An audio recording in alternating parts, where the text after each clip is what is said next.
What's up, Everyday Athlete Podcast Network listeners? Thanks for joining us for the second season of Enduring Minds. Our last episode, Evan and I had the fantastic opportunity to chat with our wives, Cassie and Lori, so you guys get to know us a little bit better. And now back to our regular show where we bring guests on, where we talk to them about their mental health, their struggles, how they've overcome them, and just have conversations around it because our goal is to make this a supportive space and to remove the stigma surrounding men and mental health. Evan, thanks for joining me for season 2, man. I really appreciate you coming on. How are you? Yeah, I'm good. It's crazy to say season 2 already. It's almost a year since we started even talking about this. So I'm glad we're bringing more people on, and I think we have some really amazing guests lined up, including today as well. Yeah, here's the cool thing, right? So it was around this time a year ago where an email from you to myself and Ohm was about a completely different topic, and we wound up here. And now a year later, we're starting episode 2, and it's been so well received that I think we have guests already booked out till November, maybe even December at this point, which is just tells you how important this topic really is. Yeah, I think it's one of those things and bringing our wives on for the first episode, I think is just kind of highlighting the fact that those conversations are meant to be had and not to be in the shadows. So I'm excited to get into it. And I think the guests that we have coming on are even transcending sport, which I think is what our whole goal was from the beginning is this isn't just about endurance sports. This is about everybody, and everybody goes through something. Absolutely. So I'm going to introduce our first guest of season 2. His name is Peter Vercio. He's a sports and events director for Skratch Labs, the nutrition product company. I met Peter a number of years ago, and I will tell you that every single time I have a conversation with him, there are laughs to be had for sure, but it always goes deeper when we start to talk about our everyday lives, the things that we're dealing with, the obstacles that we're confronting, how do we get past them? And we always end up diving deeper than just the surface level, which is one of the reasons why I absolutely wanted to have him on our show for season 2, because I know that he will allow us to get into the weeds, shall we say, with him and get really deep in conversations, which I know will help a lot of people out there. So enough rambling from me. Let me bring Peter on and let's have a wonderful conversation. Peter, thanks for joining us. Thanks for having me. It's good to catch up with you both. I think I nailed the sports marketing and events director title correctly, which I started like, how do I can't remember it. Where do I go to find this? Hopefully one of the least interesting things about me, but it is descriptive of what I do. So it is absolutely the least descriptive thing about you. Do you recall how you got connected to Run Try Bike? I know it was through Ohm a number of years ago, but was it through Reed and Ohm? I think it was at TRE. Reed Burrows introduced me quickly to Ohm, and then when we got back, he introduced us via email, and then the three of us met, I believe. I think that was 3 years ago, or maybe 2 years ago. Had to be 3 years ago. And okay. Here's the cool thing, right? So Reed has shared his mental health struggles on runtrimag.com in both our print form as well as on our digital platform. And it's just kind of like full circle now that you're on this podcast to have conversations about dealing with mental health of your own, but in general, men, because I know of the work that you've done with Brad Huff as well. Yeah, Reed is one of my favorite athletes to talk with just because of the depth of conversation he immediately takes you to. Yes. I mean, that was my first instinct with him, was that this is going to be somebody that we're not going to talk about shallow stuff, and that's continued to be true. Brad Huff is another great example of that, of someone that you're never going to talk about the weather with Brad. You go deep and you laugh along the way, and you're probably going to cry at some point. And so, I've been really honored to get to work with both of them. Before we get into the serious questions, and I'll let Evan lead with his first question after this, but does Brad Huff not look like Woody Harrelson in some of his pictures? He 100% does. He's like a jacked Woody Harrelson, like, right? Yes, that is the perfect descriptor of him, and he's just as fun. Not stoned as much, from what I know of Woody Harrelson from seeing on a few podcasts, but yeah, that is such a great descriptor, and I never thought of that. I'm trying to visualize it now. Brad's got arms though, like he's just jacked. It's crazy. Evan, I'll share a picture of you because there's one where he's like he has stuffed all this food in his jersey, and so it's like I mean bulging out, not just like a couple of things. Mm-hmm. And his face, I'm like, oh my goodness, this is Woody Harrelson doing a bit as a cyclist right now. And you know, a lot of cyclists, you look at their physique and they're tiny guys. Brad is not. And No, he's not. And you would never know this talking to me. I think he's a 10-time national champ and the most humble guy. You would never know that from hanging out with Brad. Yeah, we're going to get him on the show too because his list of accolades is dwarfed by the things that he has gone through and talks about. And I think that's his biggest achievement, his openness and honesty and his vulnerability with us it has been amazing. Yeah. Yeah, it truly is. Like, you know, similarly to what I'm joking about earlier, Brad being a 10-time national champ is the least interesting thing about him. Yeah. The depth of humanity and the work he's doing now with Tulsa Tough and some of the other organizations that he's working with. Well, why don't we dive into? I'm excited to see where it goes because, like Jason said, we're trying a little bit of a different format this year, and we're just gonna have a conversation. I think that's the best place to start. So I'm going to start off with what you said right off the bat of, you know, it's the least interesting thing about you. We like to talk about identity on this show. We've talked about it a lot last year. I've gone through it myself of, you know, who am I? You know, the age old question of like, what do you do? Isn't the explanation of who you are. So if you were to describe yourself outside of what you do, like who is Peter? That's a good question. A very hard one to answer. I'm becoming a Buddhist monk in 2 months, and so probably the answer to that is who knows. I don't know, but I think, you know, to answer that as best I can, I'm someone that relentlessly wants to learn, you know, about myself and then understand the rest of the world. I've studied philosophy. I've studied Buddhism for 15 years, 16 years now, and continually reading. You know, during COVID, I think I read 350 books. And so I would say I'm just endlessly performing experiments on myself and then kind of going like, what does this mean for the rest of the world?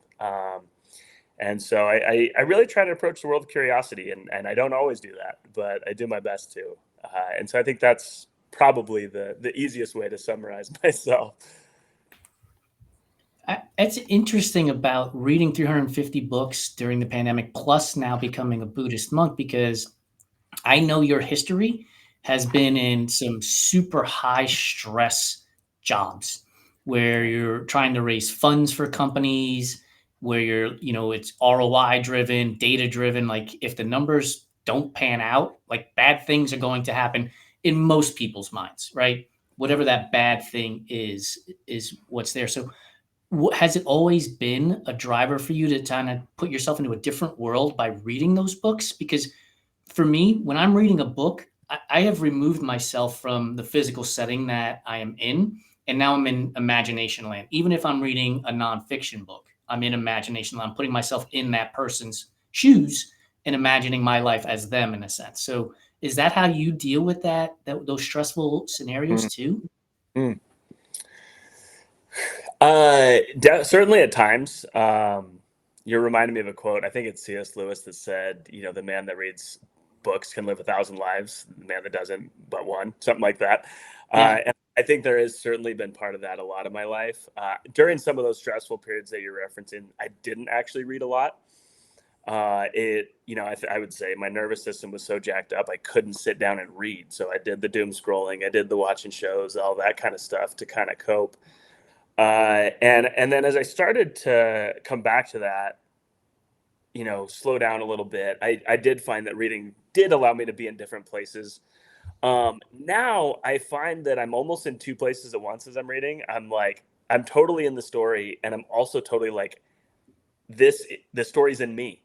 And both of those are true at the same time. And that's been a really profound shift for me in reading, that I can be reading a fiction book that's like seemingly not at all relatable to my life, and it actually then does apply quite well. And probably, honestly, the first book that ever did that for me, and this is probably a strange thing, but is the Ramayana, which is a Hindu scripture. And I read that and I was like, this isn't describing some other world I'm trying to get to. This is describing my own mind. And that was at that point where I was really trying to slow down, and it was really hard for me. And so reading a book like that was profound. What was the catalyst? What was the thing that you said, I got to slow down? Yeah. I hit the breaking point. I'd worked 100 hours a week for years. I had probably 4 years straight where either me fundraising or making a sale, everybody's paychecks relied on that. And I think that's something I could probably handle now if it was from a sense of alignment. But really, I was trying to be good enough at that point in my life. And that really put a lot of pressure on me because it wasn't just, can I make sure everybody's paid for? It's like, I'm good enough if everybody's paid. And so when COVID hit, I shut down my company. We're working on a huge deal with hospitals. It would have been a $20 million deal. And we were, probably 6 to 9 months away on that. The CEO had guaranteed that it was going to happen. And COVID hit and it just shut down. And he called me and he said, I'm losing $40 million a month. I can't do this. And I just went, I'm a complete failure and I have to admit it. And so I just went into a hole from that for a bit there. And that was the point where it was like, I have to slow down. I don't really get a choice in this. Yeah. The thing that kind of comes to mind and some of the stuff that Jason shared with me about happiness, you talked about, this, I thought if I worked harder, had all of these things in this like life that I thought I would always wanted, that I'd be happier. And it's like, then you fall short of those expectations of that emotional state of those expectations. I can only imagine, having an entire company literally like gone in the blink of an eye. I would imagine how that can impact you. And you're like, well, I thought I was supposed to be happy after I like achieved all these things. And that's that, that achievement, outcome versus process, all those things that we talk about.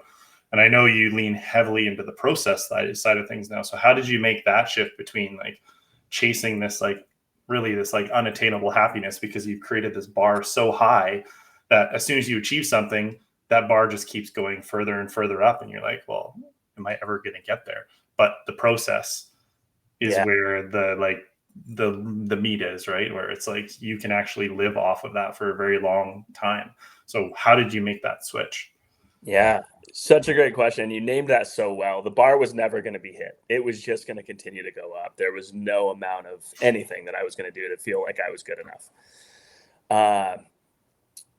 I think the thing I had to start with was just sitting with feeling like a failure and sitting in the pain of that. And it was brutal. I mean, I was having multiple panic attacks most days. I'd been going, keep myself so busy, so on the go. I could have high profile meetings. I could meet with VCs, all these things that made me feel like I was worthy, I was good enough. And then when it kind of fell apart, I was like, I can't prop this up anymore. And so I have to sit with this pain and go, what does this mean? And it wasn't fun, having multiple panic attacks for days, per day for months on end was not fun. But I also think it was the most profound time period of my life because it did start that shift. And it's not perfect. I still certainly go like, we released a film last week and I'm checking YouTube views, of course, right? So it's certainly not perfect. And I still do care about how things do. But I have a lot more baseline. My personal worth isn't based in it. And to me, that's the number one thing. When it's process, it's just like, no, I do the best I can. I do this, this, this, and this. If my self-worth is based in that, of course I have to have it succeed. I think a lot about a quote that we talk about with our athlete team, and I'm going to probably butcher this a little bit, but a reporter asked Kobe Bryant, what do you feel like after you win? And he was like, great. And they're like, why? And he's like, because there's more to learn. And then they're like, well, what do you feel like after you lose? And he's like, great, because there's more to learn. And if I can approach life with that curiosity, I'm always winning, actually, because if I DNF a race or I, fail at an initiative I work on or whatever, it's not that I'm a failure. It's that I now have an opportunity to continue to grow and take that into the next thing.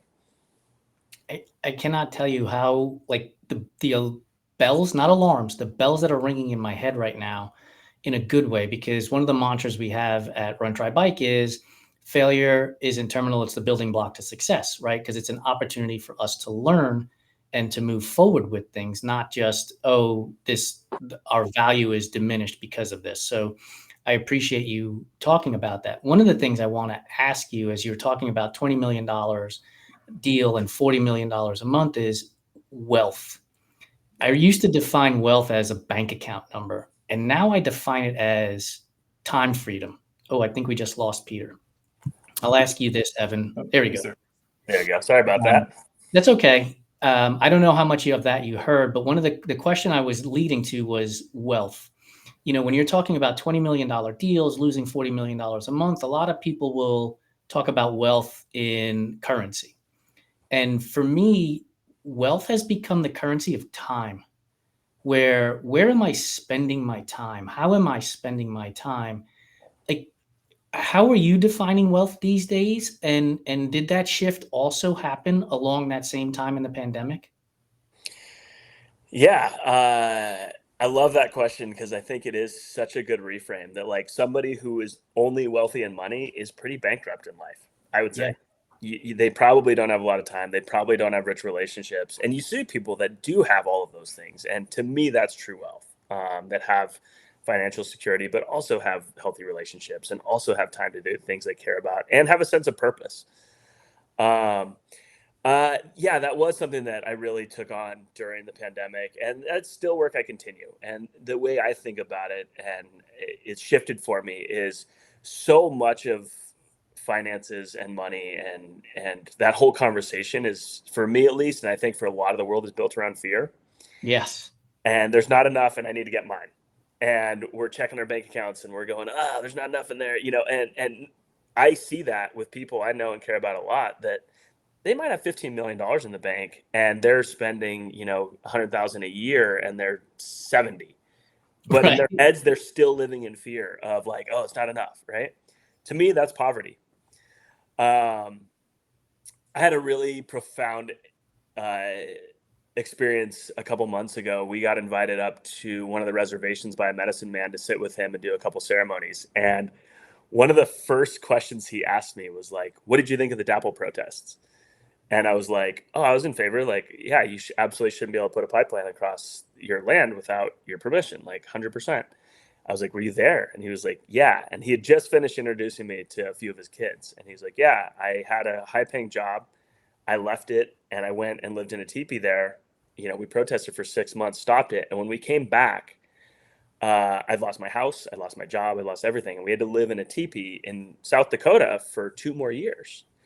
And my first thought, I have an 11-month-old, almost a year old, and my first thought was like, oh my God, the fear and pressure I would feel to make sure that she was taken care of and had a roof over her head and all this, I can't imagine. I said, that must have been terrifying. And he was like, he looked at me so confused. He's like, no, I was honored. And it was like so clear that, like, I was in his house, which had holes in it and not very much food in the fridge and all these things. And I then, after that experience, drove home to my house where we have multiple cars and we're not by no means rich, but like financially, but we do well, and we're comfortable. And it was so clear who had poverty. It was me who was afraid. And so to me, so much of it is around fear. If I'm living in there's enough and I'm okay, that's rich. Yeah. The antidote to fear is, like you've said twice now, I've written it down, is curiosity. Yeah. Because if you're constantly curious, there's no way that fear can take over, because you're not afraid of it. You're just living life and being present and being there for all those moments. Yeah, well said. So then why are we afraid to be curious? Why do we feel like we have to have all the answers when we haven't even asked a question yet? I would like to take that one first, only because I think we talked about this a little bit, Jason, when we were with our wives in the episode that's coming out, and we forgot how to play. We've been put into this system of needing to achieve, in order to have worth and all these other things that we're told are going to make us happy. And we forgot how to just like be that like childlike self. Like you do it so well, Jason. Like you have fun all the time. Like there's certain levels of like us that need to go back to that way of like thinking. And it's not like, becoming the best person. It's like a returning to like who we actually were. And that's the way that I look at it. Peter, I'm going to interrupt you before you answer. And I will tell you this. This wasn't always me, as anybody will tell you. This became me when I met Lori, and she said to me, I will never forget this. She said, "You are Puerto Rican, be fucking Puerto Rican." Like, meaning be who you are. And like, just like that, that freedom that she gave me to shed the armor was unbelievable. And then all of a sudden I got to meet Peter, and I got to meet Evan, and I got to make connections and putting people in different places and being like, hey, you should meet this person and you should meet that person and everything else. And it was like, it was so profound for me to be able to find that light, that fun shined through. And I had this conversation with Lori just the other day. I said, if I died right now, I would die a happy man. Like, my bank account doesn't have multiple commas. We don't have the largest media company in the world, but I would die happy because I've been having fun for the last 5 years. That's not to say panic hasn't happened. Don't get me wrong, right? There have been multiple times where I'm like, shut the fucking company down. I'm done with it. Like, enough is enough. But always, like, then all of a sudden, Evan will send me an email or a text message, or Peter will send me an email or a text message. And all of a sudden, you're reminded of who you're surrounded by. And it's like, yeah, let's go have fun with these people. Yeah, I heard from both of you, like, alignment. Like really being aligned with who you are. And for me, I think that has been profound. I think for so many of us, we're walking through the world and our inner child is running the show. And that's really scary to it. It's trying to prove it's good enough. It's trying to make sure it's taken care of. All the things that society told it need to be, maybe some needs our parents missed when we were kids, no matter how good our parents are. And so it's pretty terrible at being in charge. Like my inner 5 and 7-year-old is pretty terrible at being in charge. But it's really great when I'm in charge and I just let it go play. And so I think of it as like reparenting. My parents gave me a really good foundation, and it's my job to fill in the gaps and then reparent that, to give it the freedom to just play as a 5-year-old or 7-year-old should. And I can take on the hard stuff. And that then makes my life so much more fun, and I'm not living in fear. Yeah, and we're so worried. And apologies before I even say this to Susie and Joe. Susie in Sarasota and Joe in Joplin, Missouri, like, I don't give a shit what you think of me. Like, you're on the internet. Like, I don't care, right? Yeah. And the moment we're capable of realizing that they're just fictitious characters in a book that we're writing on our own, we realize, like, we can go have fun. We literally just posted that we're hosting a dance class through the Everyday Athlete Clubhouse. And I had to put in there, you can keep your cameras off during the dance class, because I know people are going to be like, oh, I don't want to join because I'm going to be embarrassed. And I'm like, I'll be on camera. I'll make all the embarrassing dance moves. You guys keep your cameras off and come and hang out with us. Like, let's have fun with movement as well. I love that.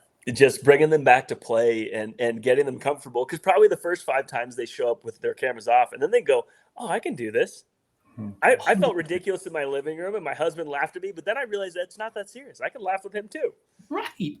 Yeah. You were talking about the reparenting piece, and I think I've said it before, Jason. I don't know if you remember this line that I said, Jason, last year on a couple of the episodes, is like, your parents' ceiling is now your floor. Yeah. And it's not because they couldn't give you anything. It's because that's all that they were given up to that point. And it's like, now, just like me, like I have two daughters, 8 and 10, and like my ceiling is now their floor. And I'm like, well, but what happens if right now I can like keep raising my ceiling? That means their floor is getting further and further away. So there's like this level of like understanding for me of, if I can level up my own self, like I can only, improve the well-being of my children as they grow up too. Cause it's like, they're going to be able to like go even higher than I even thought I could. So I think I like that line. Does the way you raise your ceiling shift as your daughters have gotten older? Yeah, because of what I went through. I think the things that I've experienced over the last 3 years with the mental health journey, and I've shared it a lot. Jason's heard my story, and a lot of listeners have heard my story. But yeah, the me growing and realizing what I'm capable of is definitely like just leveled it up immensely. Like I couldn't even imagine teaching my kids the emotional regulation that I now have. Like 4 years ago, like I was a very different individual. What a gift to them. No, absolutely. That's so cool. Yeah. We asked this question on the reintroduction episode, Peter. I want to present it to you as well. So the idea of being our true selves, like we're talking about having fun, becoming a Buddhist monk, reading, like all of these different things. I want to get your take on, like, do you believe you're your truest self today, or is there still more growth to happen for you to become your truest self? I'd say I'm the truest self I've ever been today. And there's still room to grow, and I think there will be until I die. You know, one of my favorite quotes is, "A fully mature man has about 2 seconds to live." That's a great line. And I love that because I want that to be my life. You know, I don't want it to be like, oh, I'm 80 and there's nothing left to give, there's nothing left to learn. No, like that continues until the moment before I croak. I'm going to follow up that real quick, Evan. Like, as you said that, I started thinking to myself, like, when did we start to believe these phrases and these comments as opposed to brushing them aside and being like, that's just bullshit, hokey nonsense. Some, weed smoking hippie probably passed down to you when you were at Woodstock in '69. Like, when did we start to hear those words and process them so that we could elevate ourselves and elevate those around us, really? I'll ask that of you, Peter. When did those words become more meaningful? I think for me, this started during the pandemic.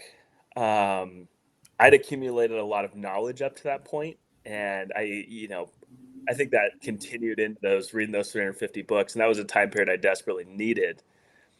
But I think much of my work over the last 3 years has been about starting to embody that knowledge, and so they're no longer words just in my head. And there's fun, pithy quotes, and those are great, and they can be impactful. But how do those live in me? I think that's where those have really started to impact my life, and I've started to believe them, and that's made my life a lot more fun, and it'll have a lot more purpose. Yeah, that awareness without action is pretty useless, right? Like you can have all the awareness in the world, and like you said, you can have all this knowledge from all these books and all these things, but it's no different than that like self-help mentality of like you read all these books, but you never put anything into practice. Like what was the point of it then, right? Like you're not learning anything at that point. You're just like holding all this knowledge and, like you said, throwing a quote out every now and then that feels really good and everybody thinks you're so smart. Yeah, it's very different to like actually action it and like how can I fit this into my life to like improve my life. Yeah, completely agree. I'm curious, out of those 350 books, did you ever read the book called Letting Go by Dr. David Hawkins? I have not, but it's actually funny. My neighbor at the time, who's still a very good friend, he loves Dr. Hawkins. And so he's been telling me I need to. So I will add that to the list. So that was my first book that I kind of latched onto when I was first going through my journey and I mean, just the idea of like letting go and surrendering to the process of me being a broken person in like the big scheme of things, like getting a diagnosis of PTSD and going like, oh man, like my 20-year career is gone now. And like letting go and being okay with surrendering to it. It took me a number of months, but he has this, and it's probably similar to within the Buddhist culture of that like consciousness and like the map of consciousness and how all emotions have like a vibrational frequency that kind of, I don't know if you're familiar with that terminology, but I mean, I was at that like lowest bottom, like shame, guilt, fear, denial. Like I was like in the absolute toilet. And now it's like, I refer back to that book to see where I am now 3 years later. And it's just like, that scale is just so true because I think we're in an epidemic of like not feeling rather than like people talk about this epidemic of loneliness. I'm like, how many men or even women, anybody don't know how to recognize like an actual feeling in your body when it happens. And that to me has been probably the biggest growth. So I'm curious with everything you've, I mean, you're going to be a Buddhist monk in 2 months, you said. That idea of consciousness and really like the highest level is enlightenment. Like that is like the absolute highest you can achieve, and very few will ever get to that place. So how has your journey been through, again, that bottom, that shame, that guilt, that fear of and anger of losing everything to where you are now? Yeah. Huh. I love the way you talked about this, an epidemic of not feeling, because I think that's so much of my experience as well. I think for the first probably 8 years I meditated, I used it as a coping mechanism to not have to feel bad emotions, or bad emotions, emotions I don't like. And so much of my work has been going into that, having the capacity to hold whatever's coming up. I so deeply wanted to be enlightened during that time. That was such a like, I want to get up there. But truly, it was just me trying to transcend my own pain in an avoidant way. It wasn't actually, I want to and have the capacity to be present in this moment. And so as I have sat in men's groups and now lead them, that's so much of my work, and then the work that I lead guys on. I mean, to go back to your point, I remember leading a men's retreat, and we asked the guy, like, find 3 emotions in your body and where they are. The guy was like, I don't even know when I'm hungry. I was like, you can't tell when you're hungry? Okay, so that's the starting place for that guy. And I would bet that's not too dissimilar to a lot of people. I eat because I'm supposed to, or there's food in front of me, or, so yeah, I think a lot less about enlightenment these days. And I think a lot more about how do I build capacity to hold whatever's coming up, whether that's grief. That's been a lot of work over the last 5 years, and continuing, I think that's, I was telling Jason earlier, we're going to put our cat down this week, and I could look around the world and go, oh man, compared to Gaza, or, family that was just killed or whatever, that's nothing. But that's just minimizing my pain.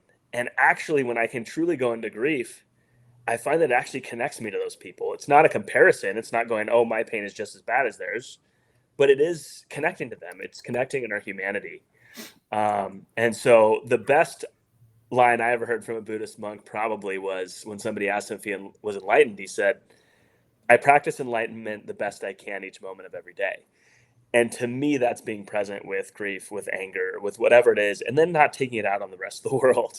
That's such an easy thing to do, is we either internalize it and get depressed and take it out on ourselves, or we're taking it out on the rest of the world. And so, yeah, I think that's been a majority of my work. I mean, that goes right to the idea of, right, I did the best I could with what I had. That's it. Like, if you're able to reframe your thinking into that, everything else gets brighter. One of the things that you just talked about was connections. And I realized as you guys were talking, like, both of you are voracious readers. I clearly am more of a talker. And so when I talk to people like yourselves, I'm getting your intelligence from the books that you're reading. And I'm thinking about these connections that we are making all along the way. And I think it's proof that there's more than one way to deal with life, right? Some people will bury themselves in books. I would 100 times over 100 times prefer to talk to somebody about the book that they read than for me to read the book. And I think that what happens for me is sort of that connection and that feeling is because when you're talking about the book, your eyes light up when you're bringing something in. And I feel that emotion coming out of you, and it creates an emotion in me. And so, I bring that up for the listeners, that if you do things a certain way, it's not a wrong way to do it. It's your way of doing it. And you should lean into that. And if you get curious to read, go read. If you're curious about watching a documentary, go watch the documentary. Like, there's not one right or wrong way to do this. Like, you're not morally superior because you read over somebody who would rather listen to a podcast or an audiobook, for that matter, right? And one of the things that we've talked about was Brad Huff's accomplishments and sort of, what he's done above and beyond that. And we just hosted a panel discussion on inclusivity in endurance sports, where I asked Rach McBride, who is a non-binary athlete, They have two master's degrees in words I can't even pronounce. And I was like, beyond blown away. They are an expert cellist. They are a world champion in triathlon and gravel cycling. And I asked them if all of those things feel diminished because when they go to register for an event, there isn't a non-binary category. Right. And I bring this up because what we do impacts others, even if we don't know that it's impacting others. And so I want to bring this full circle to you, Peter. You're leading a team. And I wonder if the Peter that's leading a team today is far more capable of leading that team than the Peter from 10 years ago dealing with the anxiety and the stress and I'm not worthy if I don't close this $20 million deal. Like, are you a better leader today because you've been able to be open, honest, and vulnerable with yourself, let alone with others?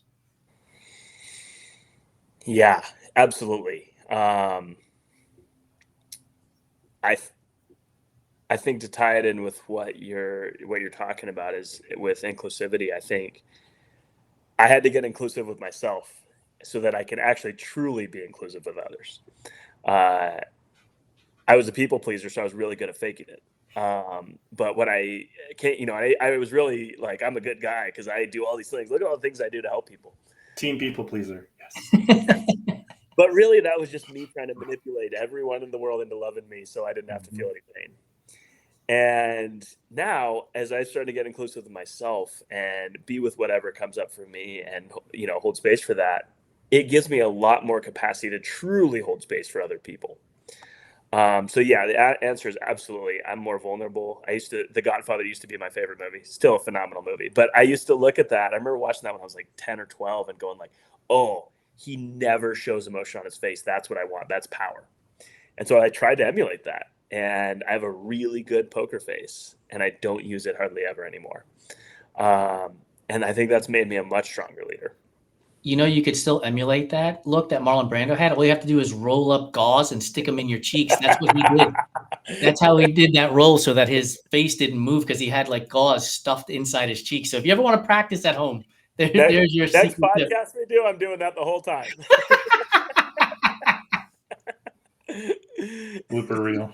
I like it. So I want to get into the men's work groups that you are a part of, that you created, that you run and lead with another gentleman. I'm sorry, I'm trying to remember the gentleman's name. Yeah, there's a few of us. Brad Huff is one of those. Okay, Brad is one of them. Okay.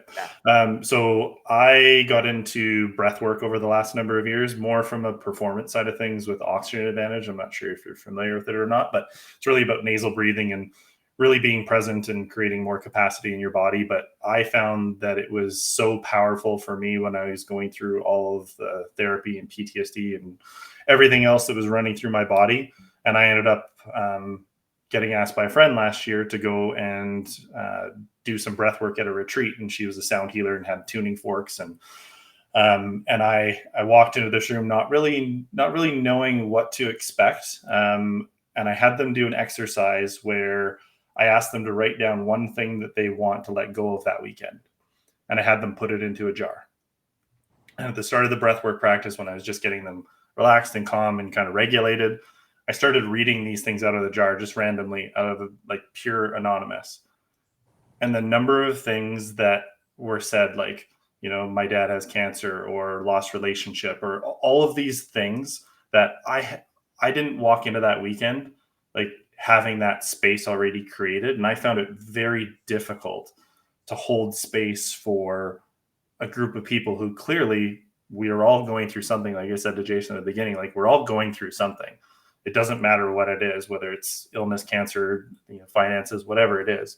But how do you find a way to continue to hold space, not just for other people, but also keep yourself kind of present and not taking on those things? Because having worked in emergency services, it's very easy to take other people's pain on as your own.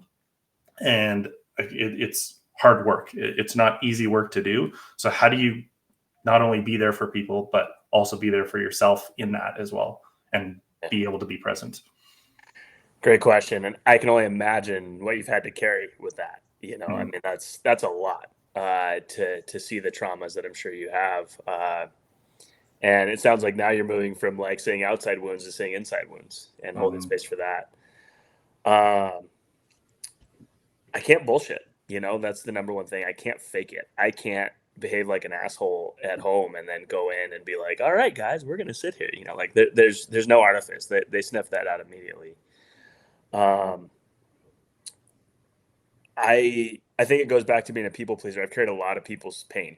And I think a lot of people get into the helping and healing aspects of life, whether that's medical, whether that's, more spiritual healing, whether that's therapy, often out of our own sense of pain, and sometimes is avoidantly. Like I can avoid mine if I'm taking care of yours. And so for me, I've had to get very present with my stuff, and that's regular. I say in men's group, like I require a lot of maintenance, and that doesn't mean I'm high maintenance. I'm not, but I require a lot of maintenance. And so that's regular meditation for me. That's regular exercise. That's journaling often. I talk to myself in my car while I'm driving often, and kind of talk to my inner child and go like, hey, what are you needing today? What's going on for you? And so I have to do a lot of that stuff regularly in order to then be able to show up for those guys and not take their pain on. And so when I do that, I'm pretty good at being present with them and then being present with myself when I leave. And so I'm not carrying out with me. I'm walking out the door. I'm like, no, I'm here. I'm back with Peter. I'm with his stuff and his humanity. And I don't have to take it on. I don't have to fix their stuff. I've so wanted to fix everyone's stuff because then I'll be okay when everybody else is fixed. And now I go, no, when I'm okay, that actually can leave a positive imprint in the world and the little areas that I get to be in. I think that what you're describing is something that we all need to work on, which is it's not selfish to take care of ourselves, right? Yeah. It's vitally important that in order for you to be your best self for somebody else, you have to be your best self for yourself to begin with. And so that means blocking out time on your calendar to meditate, to go for a run, to do whatever it is you need to help center yourself. That is not selfish one bit. I remember when I first started this company, I would get so angry about people not replying to emails immediately, as if they've been sitting around waiting for this magical email, to come from Jason, right? Like they've just been waiting. Like I can't wait for my email to ding because Jason's sending an email. Yeah. And it's like people are living their lives, dude. You set it out and it'll come back when it's ready to come back. And that's all there is to it. But I think it's just, we've been programmed that taking care of yourself is selfish. And it's just not. It really just is not selfish. If you want to be a narcissist, now I got problems with you. But taking care of yourself, I don't think is selfish. And for you, it sounds like that's what you're doing, Peter, right? Where you're reading books, you're even talking to yourself in your car, because you could easily call somebody else, right? Oh, I could handle this. I've got to get one of my field reps, to the Vermont 100. I can call them right now, as opposed to I'm going to keep this, next 30 minutes for myself. Yeah. Yeah. At the level of franticness that I've showed up for teams, including the current team I have at times in the past, from that sense of not being enough, of worrying, that trying to control the results, all those things. And as you were alluding to earlier, Evan, when I focus on the process, it's good. My team's dialed. Often I'm just going to get in their way if I'm overstepping. I've got really good people. And so, yeah, I think we have been taught that it's selfish, but I think, one of my favorite teachers has been Carl Jung, the Swiss psychoanalyst. And he talks about, like, we have this collective shadow of all the things society's not willing to look at. And my understanding is it's built up of all of our personal shadows, the stuff we're not willing to look at. And the best thing we can do to fix society is start looking at our shadow so that we're not taking it out on everyone else around us. And that starts to reduce the collective shadow.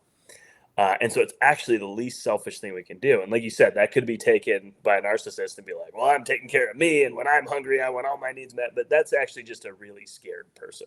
Yeah. And so, yeah, I think I grew up as a missionary kid. And so much of our life was built on service to others. And that's beautiful in a lot of ways. But when it's compulsive, it's not. If that's coming from a sense of alignment and this is who I am and this is true to me, I think that's a wonderful thing to help people and serve and all of that. And when it's a compulsive thing, I'm just taking my shit out of everybody else. It's interesting. I actually have one of Carl Jung's quotes on my website that I've, again, probably one of the only quotes that I like really latched onto from the beginning of the healing journey. And once I kind of surrendered to it is, I am not what happened to me. I am what I choose to become. Because it's like all those things that they're so external. They're not you, they're of you, but they're not you. And that's such a powerful way to look at it, is like, there is no such thing as a right or a wrong decision. You can make any decision right with the right amount of like awareness and presence to be able to do that. So yeah, it's funny. You mentioned a few things that are very in line with my direction as well too. So it's just cool. I would love, Evan, you've used this word twice now, and it's one I've wrestled with, and the word surrender. And you use it like, I'm going to imagine there was a hard fought battle there. I'd love to hear more about that. Yeah, I will. So my unfortunate reality was my company and organization didn't believe my trauma. And I had to go through a process with workers' compensation of basically having to prove that what I was going through was real. And for months, my first few months of therapy, my therapist would always say, like, are you sure you're sharing everything that's coming up in the sessions? And I did what's called accelerated resolution therapy. So it's similar to EMDR, so eye hand movement, but I call it EMDR on steroids. It's, you have to process in the moment. You don't get to like take it and go home. You have to literally like feel what you're feeling in that moment and learn how to feel what those emotions are coming up in your body. Like if you're feeling stressed, like, are your hands hot? Are you clammy? Do you like, you're even clammy right now, even talking about it? Like there's certain things that like come up in your body that if you don't take the time to pause and recognize, you're not going to be able to go through this process. And I probably had 120 sessions over the last 3 years of ART, just ART sessions, working through things in calls and events. But what really came to the catalyst was I had to go to an assessment with a psychologist that I didn't know, that was basically paid for by workers' comp. And that psychologist was going to do an assessment. It was like 1,000 multiple choice questions. You had a 2-hour interview. It was like intense, like 4 hours. And I remember my psychologist that I had a pretty good rapport with, working up to it. And she just looked at me and she said, if you don't completely crack open and surrender in that session, like, you are not going to get the help you need. And that was, for me, it was just like I still think about it. Like that was like my worst day I've had, even like outside of all the stuff that I've experienced and heard. But that one day, like in March of 2022, like that day is still just like cemented in my brain of like, that was the worst day because I actually like agreed with myself to just go like, you gotta let it go. Otherwise you're not going to get the help you need. And that was like the breaking point for me. Wow. Yeah. So surrender is so often thought of as like giving up. And what I'm hearing you saying, it was like the ultimate form of advocacy. It was almost surrendering of the walls that you've put up. That's exactly what it was. But it was the ultimate form of advocacy for yourself. Absolutely. Yeah. It was the like giving myself permission to break. Wow. Yeah. When people tell me that marketing doesn't work, I laugh because the word surrender has been marketed to us in the way that you've defined it, Peter, right? And so we feel like, okay, I'm giving up, of something when I surrender, instead of I'm going to be gaining something because I'm opening up. But the way it's marketed, the way it's talked about, the way it's constantly reinforced, this army surrendered to this army, right? That's how we perceive it in this battle scenario. But conversations like this help change the definition. And yes, we are on a slowly moving rock that's somewhere in the sky. But the more times we talk about this stuff, we can change what surrender means and allow ourselves to surrender to this scenario of advocacy for ourselves so that we can become better. The moment Evan started talking about it, I just thought to myself, when you gave the date of March 2022, I was like, I bet you in that moment till today, September 2025, the world has gotten brighter just a little bit on a daily basis because You went through that dark space and have now surrendered, and it's opened up a much brighter world for you to go and talk to people, hang out with people, share your emotions, talk to Cassie in a way you probably wouldn't have talked to her 5 years ago or 10 years ago as who you were then. And that makes for a better place. It makes for a better Evan. Yeah. You get to claim your like space in this world back. And at the same time, you no longer feel like you have to hide. Mm-hmm. That's the probably the biggest thing, is the hiding and feeling like you have to keep it in, because if you spill it out on other people, like you're just going to hurt other people.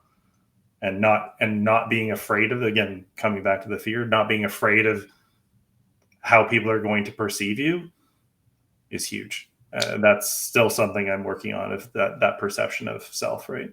Here's an impossible question for you guys to answer, but I'm going to ask it anyway. Peter's going first. Yeah.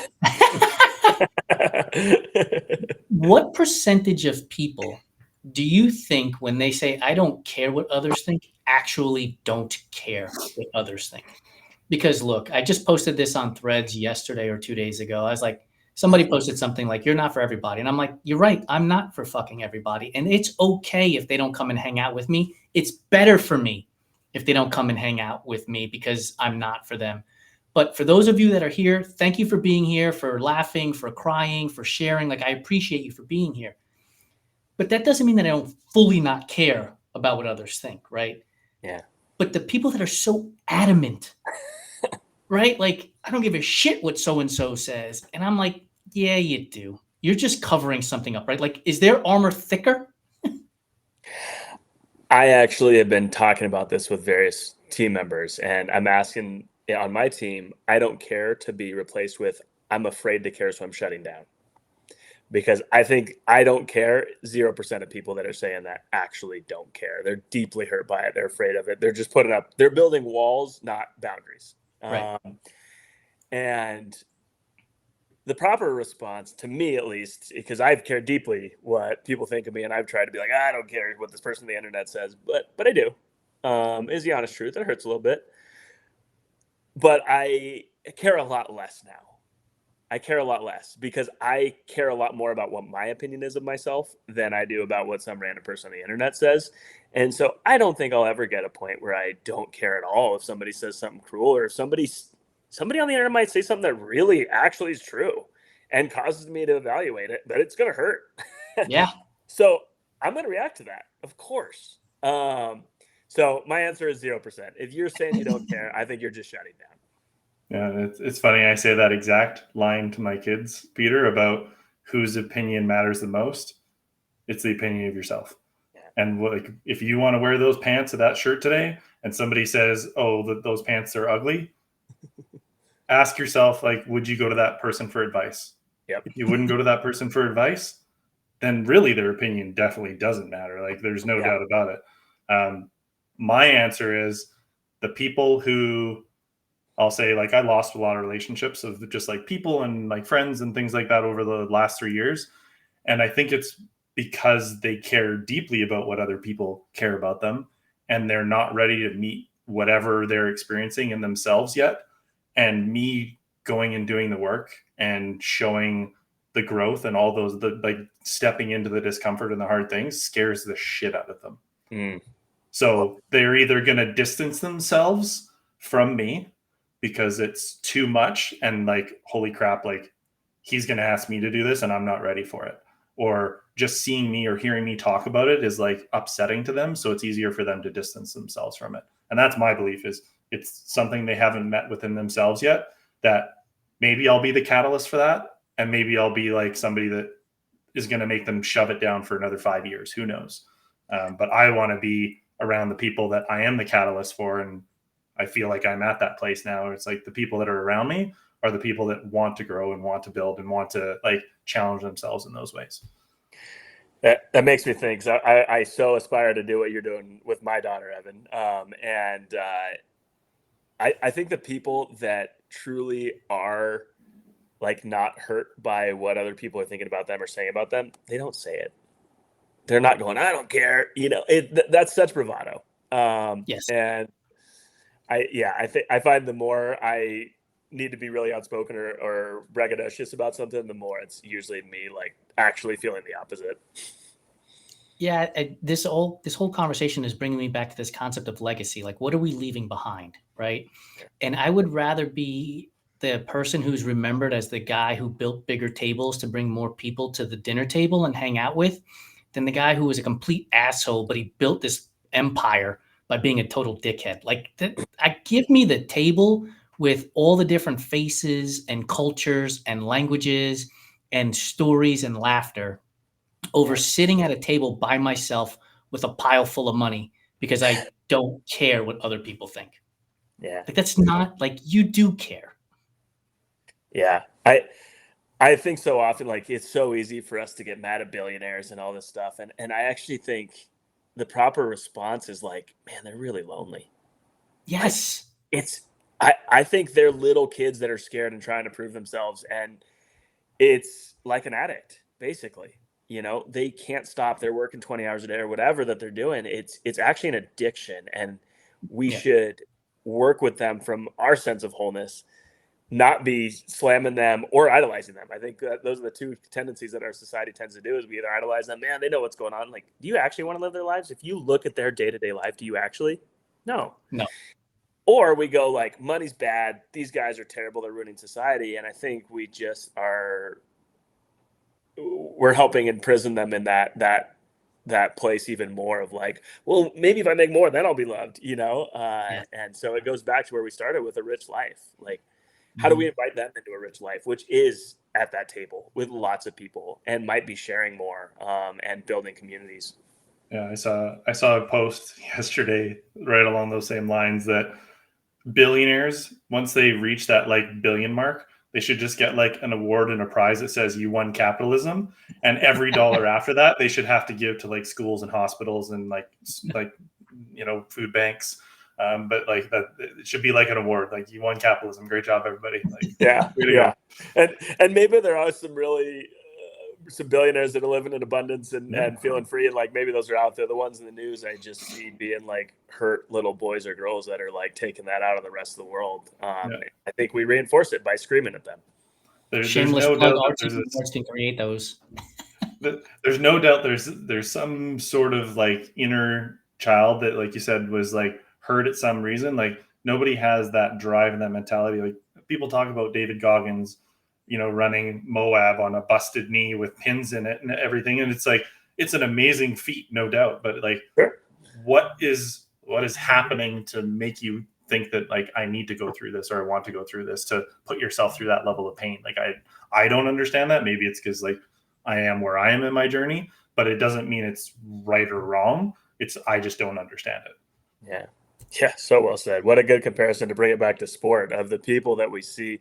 Like, I love the idea of like, we see athletes that are running from things, or we see people that are doing things embodied and connected. And it's so apparent, the difference. And, you know, I think Brad Huff being one of the, you know, let's bring it back to Brad again. Like, he's doing things out of a place of wholeness in a lot of ways. And he does hard things because they really matter to him, versus somebody who's like, when I run 300 miles, I'll be good enough. You know, that's not what they're going to tell themselves. I'm going to be tough. I'm going to whatever. But it's never going to be enough. There's never going to be a race that's going to be enough. No, not for a moment. And I think that's like, when you get to this place where, and again, it's you're always striving to get to this place. It's not like, oh, I landed on Plymouth Rock and I planted my flag and I'm good to go, right? We're going to keep exploring the depths of who we are. But I think when you start to find those areas of, I did this race, it was fantastic, it was a chapter in my book, and I'm moving on to the next thing, as opposed to hanging on to that event and promoting that event and talking about that event, you know, endlessly, is that person who's afraid of the next challenge. Because if they don't succeed at the next challenge, it somehow diminishes their accomplishment that they just had. And so I always fight with this concept with people, that the reason why we have gatekeeping in our sports is the fear that your either accomplishment. So let's say, you know, the bar for a marathon typically is 4 hours. If somebody finishes a marathon in 6 hours and I'm a 3:30 marathoner, somehow, some way, your 6 hour marathon diminishes my marathon accomplishment of 3:30. Or when you DNF an event, it somehow diminishes that I finished this race in 3:30, and they're just not one and the same. They're not the same thing whatsoever. And when you get to that point where you accept your accomplishments for your accomplishments, not worried about what, Susie or Joe's accomplishments are, these sports become far more fun. They become far more fun. Yeah. Both things can exist at the exact same time. And when you can get to that place of like, I may not agree with that, or I am like super elated with it, but understanding that, like, again, this feeling aspect of like understanding emotions and thoughts, if as soon as you can get to the place where both things can exist at the exact same time and you're just neutral with it, you've won the game. Yeah, so well said. I work with thousands of athletes a year in my job, and I've seen so many of them abandon families or financially hurting themselves to do another race because they didn't have to, whatever. And I'm like, is this your job? No, it's not. And we're here talking about everyday athletes, as I'm very much an everyday athlete. It's not my job. And so I do the best I can, but it's going back, having process. And I think the most profound, this is a little bit of a plug, but I think it really is a profound story. At Western States this year, one of our pros, Adam Peterman, was expected to have a shot at winning. And he had won it 3 years before to runner of the year. I mean, he's an incredible athlete, really good dude. And he was right up there. He's running next to Killian, for so long. And right before Forest Hill, he just couldn't run, and he didn't know why. And he came into Forest Hill, and there's an inflection point for him. Like, it's totally acceptable to DNF, and we saw athletes do that at Forest Hill, and that's totally fine if that's true to you. To me, it didn't feel true to me that Adam was going to drop, and it didn't seem like that was there for him either. And so when he came in, I just started talking to him about process. And he's like, dude, I can't go 40 more miles. I'm like, you don't have to. Next aid station's in 4 miles. You can go 4 miles. And he went back out. It took a long time. I'm sure the longest Adam's ever been out there is 23 hours. he was expecting to finish in 14. But it was so incredible to watch him do that. And I think it meant so much to this community. We just released a film about it called What Remains, and it's kind of alluded to that, what remains when the race goes sideways. But like, to me, that's the question we all have to ask, is whatever happens on a race, I'm not ever going to win a marathon. It's not my job to win a marathon. I train when I can around having a family. But if sport is the most important thing in my life, I'm doing it wrong.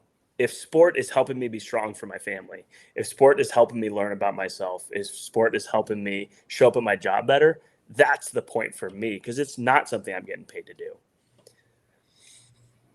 do. Those words couldn't be truer and need to be hung on a banner somewhere for a lot of everyday athletes who get caught up in the moment. Because here, I once coached an athlete to their first Ironman, and as we were going through taper, I said to her, if you just understand, on Saturday you're going to race. All of your data is going to get uploaded to Strava. You're going to post it to social media. And on Sunday, you're going to get so many backslaps. On Monday, they will have forgotten you because the following weekend, there's another Ironman and another marathon and another ultra that's going to happen. And somebody else is going to get those accolades that were bestowed upon you for your accomplishment. So remove that as the validation of all of your hard work.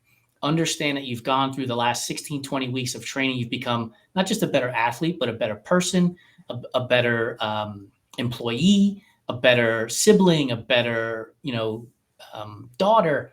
Like, all of these things you're better at. And it's not necessarily the finish line accomplishment that defines what you will have done on that day in that moment. And I think if we take that approach to these events, again, I will say it as loud as I can, they become more fun. Like, remove the stress as much as you can from these things. And it's a holistic operation, right? That we have to focus on and what we need to do to get better at being better at these sports. You will be the same person before and after if you can be understanding and be that neutral party and know that, like, the race, the outcome, it doesn't matter. The outcome doesn't matter. It has nothing to do with it. Yes, you might get more accolades. Yes, you might get brands and companies reaching out to you. You might get all those things. But if you can tell yourself that, like, I'm going to remain the same person, like, those are the people that are the ones that are having longevity in the sport, whether it be running, cycling, swimming, whatever it is. Like, that's how you stay in the sport for a longer period of time, is when you don't base your worth on outcome. We're bumping up on time here, Peter, and want to be respectful of you, and thank you for joining us. We're going to put this in a business phrase. We're entering Q4.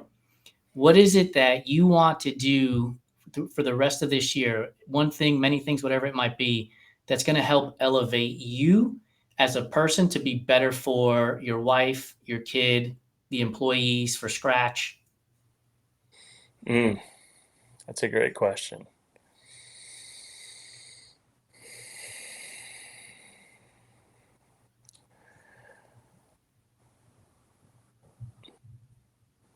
Long pause on that one. I'm cutting away the things that aren't like true to my purpose here right now. And that's at Skratch. I have prided myself on being so helpful, and that's a wonderful thing. And it's been very compulsive in a lot of ways for much of my life. And so I'm going, like, what are the areas I can really be helpful, but also what are the most important things that I can do? And so, yeah, I'm really looking at, like, what are the ways I need to lead in cutting away the bullshit that are the things that are distractions, that are the shiny objects, all of that. And so we're in a planning phase at Skratch right now, getting ready to lead a men's retreat here in about 4 weeks with Brad and a couple other guys. I think we have 30 guys signed up or something coming to that we're going to be hopefully having a big impact for. And to do those things well, I have to cut out all the noise. And to show up for my wife well, I have to cut out all the noise. And so, that's been my friend circle, tightening a little bit. And I don't go way, way, way out of my way for people that I don't know that well. That is at work of, like, this is something that would be great to support, but it's not aligned with what our goals right now. And so actually we wouldn't be able to show up very well for them anyway. So it's better for both of us if I say no to this. So it's cutting things out is really a mantra for me right now. Awesome. I appreciate you. Thank you for coming on the Enduring Minds podcast. Really, really insightful, open, honest discussion with some laughter, which proves that you can have fun while talking about the hard shit, right? You're doing it wrong if you're not. Thanks, brother. We'll talk to you soon. All right. Thank you, guys. Talk soon. All right, dude. First show for season 2. Thumbs up, thumbs half to the side, thumbs down. Where are you lying right now in the immediate aftermath of the show? No, that was a deep conversation. And it was just like, it felt like it was just like 3 of us are out for coffee and we're actually just, talking about life. And I think that hits a lot stronger than predetermined questions that don't have any, I guess I won't say relevance, but any connection to us in some way. Because 3 out of 4 times when I heard him say something, I immediately related it back to something that I have gone through, or I've, the books, the quotes, those types of things. It's like, when you have predetermined questions, you're almost in this like trance of like, I need to get to the next question, rather than listening and going like, okay, like there's a connection here and that's where I'm going to go. Because if I share part of my story, it's going to create that like bond with the listener that, oh man, like these guys are actually talking about deep shit, not just throwing questions at one another. That goes back to what we talked about the entire episode, which was process, right? So we worked through the process instead of just worrying about the finish line.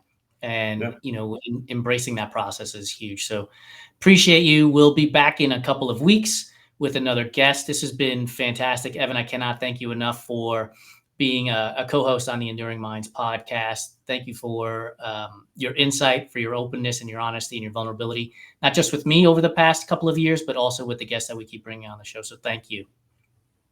Yeah. Thanks, Jason.